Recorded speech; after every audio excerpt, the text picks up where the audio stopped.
ಇನ್ನು ಒಂದು ಕಡೆಗೆ ಕೊಡಗು ಜಿಲ್ಲೆಯಲ್ಲಿ ಭಾರಿ ಮಳೆ ಆಗ್ತಾ ಇದೆ. ಬಟ್ ಅದು ಕಾವೇರಿ ತೀರ ಪ್ರದೇಶದಲ್ಲಿರುವಂಥವ್ರಿಗೆ ಬಹಳ ಖುಷಿ ಕೊಡುತ್ತೆ. ಬಟ್ ಕೊಡಗು ಜಿಲ್ಲೆಯಲ್ಲಿರುವಂಥವರಿಗೆ ಬಹಳ ಸಂಕಟವನ್ನ ಉಂಟು ಮಾಡುತ್ತೆ. ಕಾರಣ ಏನಾಗುತ್ತೆ ಅಂತೇಳಿ ಜೀವ ಕೈಲಿಟ್ಕೊಂಡಿರ್ಬೇಕಾದಂಥ ಪರಿಸ್ಥಿತಿ ಅವರಿಗೆ.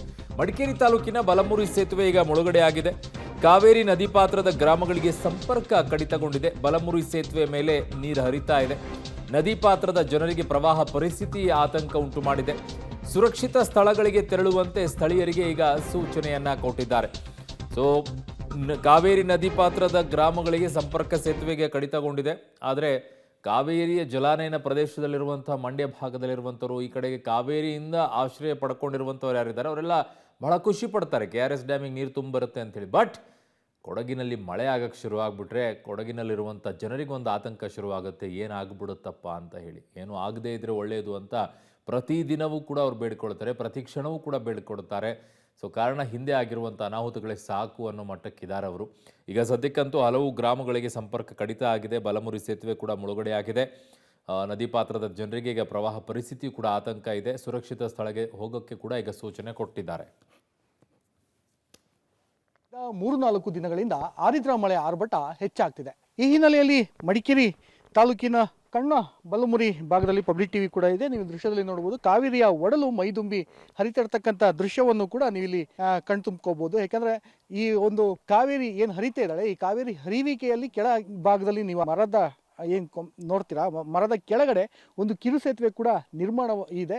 ಈ ಕಿರು ಸೇತುವೆ ಇದೀಗ ಸಂಪೂರ್ಣವಾಗಿ ಮುಚ್ಚೋಗಿರ್ತಕ್ಕಂಥದ್ದು. ಹೀಗಾಗಿ ಪಾರಾಣೆ, ಚಯಂಡಾಣೆ ಮತ್ತು ಕಡಂಗ ಈ ಒಂದು ಗ್ರಾಮಗಳಿಗೆ ಏನು ಹೋಗಬೇಕು ಜನಗಳು, ಗ್ರಾಮಸ್ಥರು, ಆ ಒಂದು ಗ್ರಾಮಸ್ಥರು ಹೋಗ್ಲಿಕ್ಕೂ ಕೂಡ ಸಾಕಷ್ಟು ಪರಿತಪ್ಪಿಸಿಕೊಂಡು ಹೋಗುವಂಥ ಪರಿಸ್ಥಿತಿ ನಿರ್ಮಾಣವಾಗಿದೆ. ಏಕೆಂದರೆ ಮೇಲ್ ಸೇತುವೆಯನ್ನೇ ಆಶ್ರಯಿಸಿಕೊಂಡು ಹೋಗುವಂಥದ್ದು. ಯಾಕಂದರೆ ಇದೇ ಕೆಳ ಸೇತುವೆಯಿಂದ ಹೋದರೆ ಸುಮಾರು 2-3 ಕಿಲೋಮೀಟರ್ ಭಾಗದಲ್ಲಿ ಕಡಂಗ, ಪಾರಾಣೆ, ಚಯಂಡಾಣೆ ಈ ಭಾಗಗಳು ಕೂಡ ತಲುಪುವಂತಹ ವ್ಯವಸ್ಥೆಗಳು ಆಗ್ತಿತ್ತು. ಆದರೆ ಇದೀಗ ಕೆಳ ಸೇತುವೆ ಸಂಪೂರ್ಣವಾಗಿ ಕಾವೇರಿಯ ಮೈದುಂಬಿ ಏನು ಹರಿತಿದ್ದಾಳೆ ಅದಕ್ಕೆ ಸಂಪೂರ್ಣವಾಗಿ ಮುಳುಗಡೆ ಆಗಿರೋದ್ರಿಂದ ಇದೀಗ ಮೇಲ್ ಸೇತುವೆಯನ್ನೇ ಆಶ್ರಯಿಸ್ತಾರೆ. ಸುಮಾರು 8-10 ಕಿಲೋಮೀಟರ್ ಬಳಸ್ಕೊಂಡು ಅವರ ತನ್ನ ಊರತ್ತ ತೆರಳುವಂತಹ ಪರಿಸ್ಥಿತಿ ಕೂಡ ನಿರ್ಮಾಣವಾಗಿದೆ. ಯಾಕೆಂದರೆ ಕಳೆದ 1 ವಾರದಿಂದ ಹಿಂದೆ ನಾವು ನೋಡ್ತಾ ಹೋದರೆ ಕಾವೇರಿ ಸಂಪೂರ್ಣವಾಗಿ ಒಡಲು ಬತ್ತಿ ಹೋಗಿದ್ದು, ಒಂದು ನೀರಿಗಾಗಿ ಕೂಡ ಹಾಹಾಕಾರ ಕೂಡ ಉದ್ಭವ ಆಗಿತ್ತು.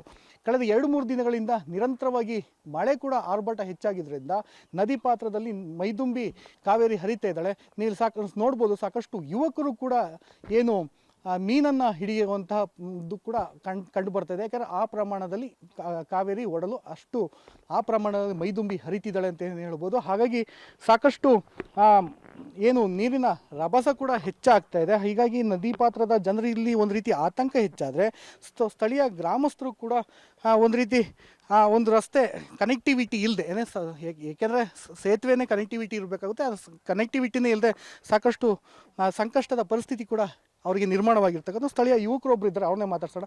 ಯಾವ ರೀತಿ ಸಮಸ್ಯೆ ಆಗುತ್ತೆ ಸರ್ ಈಗ? ಸರ್, ಇದೀಗ ಕಿರು ಸೇತುವೆ ಅಂತ ಮುಳುಗಡೆ ಆದ್ರೆ ಇಲ್ಲಿ ಸುತ್ತಮುತ್ತಲಿನ ಗ್ರಾಮಸ್ಥರಿಗೆ ಹಾಗೆ ಪಾರಣೆ, ಕಡಂಗ ಮತ್ತೆ ಚಯಂಡಾಣೆ ಅದು ಕನೆಕ್ಟಿವಿಟಿ ಏನಿದೆ, ತುಂಬಾ ಜನ ಈ ಕಿರು ಸೇತುವೆಯನ್ನೇ ನಂಬ್ಕೊಂಡಿರ್ತಾರೆ. ಈಗ ಇದು ಬ್ಲಾಕ್ ಆದ ಸಮಯದಲ್ಲಿ ಆಗ್ಬೇಕಂದ್ರೆ ಆ ದೊಡ್ಡ ಸೇತುವೆನ ಅವಲಂಬಿಸಬೇಕಾಗುತ್ತೆ, ಸುತ್ತಿ ಬಳಸಿ ನಾವು ಹೋಗ್ಬೇಕಾಗುತ್ತೆ.